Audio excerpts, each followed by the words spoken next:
Great. Hi, Barbara. How are you? Good. Hi, Ty. Good morning. Thank you for joining me. I'll just jump right into the questions. Tell us a bit about yourself and how you got started as an artist. Okay, a bit about myself. Well, I grew up on a farm in southern Manitoba with my parents and my three sisters. And when I was 19, I married a boy from Brunkill, which was 20 miles south of where I grew up.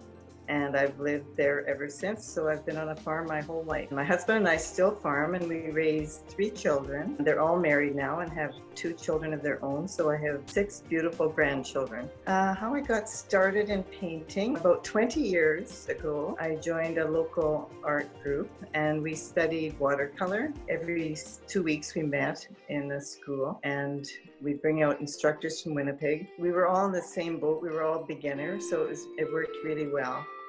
And then after a few years, I wanted to learn acrylic painting, so I joined another art group and took more classes. So I've taken lots of classes and workshops, and so I've found in every workshop, I've learned something.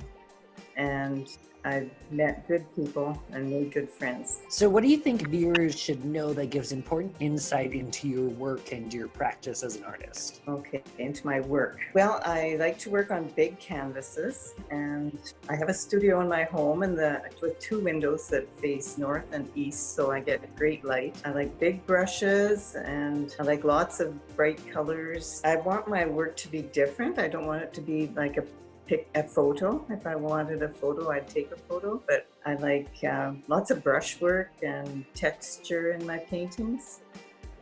I guess I like to be a little different. Oh, I was just going to mention too, if I've got a workshop or a competition coming up, then I'll work long days and to get everything done and get them signed and varnished and wired. So that's really good to have a deadline so you get something totally completed. What's the current direction of your artistic practice? What themes and ideas and techniques or mediums are you interested in exploring? Well, right now I'm working on big canvases mostly and with lots of texture. I use glue and some tissue paper and maybe pieces of material or canvas or sand or leaves or anything to give it some texture. Let it more glue to stick it on, then I let it dry and work with large brushes and lots of paint right on the brush.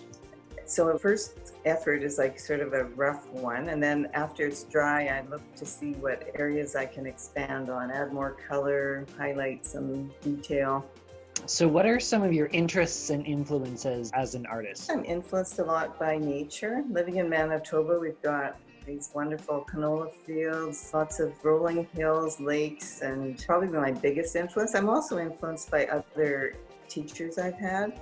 I find it best to take the courses and learn from teachers that you like their work. And then it makes it worthwhile to have the class.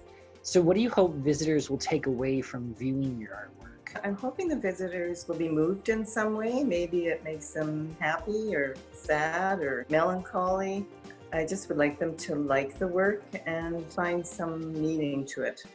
How has the pandemic affected you, both in general as well as in regards to your art making? Well, the pandemic, it's scary for sure. We were in Phoenix when it all broke out, and so we drove home as fast as we could and self-isolated for 14 days. But I feel so fortunate that I live in Manitoba and we have less cases and we have more space. It's not crowded. I think the pandemic has made us appreciate some little things like food and appreciate nature, how it's affected my art. At first, when we got back from Phoenix, I had trouble. I couldn't focus on art.